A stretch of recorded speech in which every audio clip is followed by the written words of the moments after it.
The Mercedes-Benz Vision EQXX concept is based on the new Mercedes-Benz Modular Architecture platform.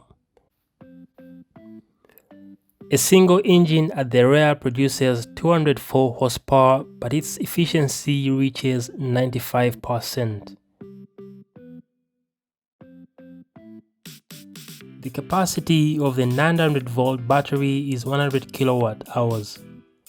This is highly comparable to the EQS, but the new battery is 50% smaller and weighs about 30% less.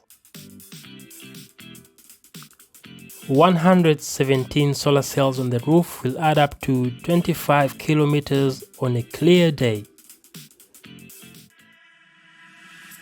The Mercedes-Benz Vision EQXX has a curved screen that is 1.2 meters long with a resolution of 8K.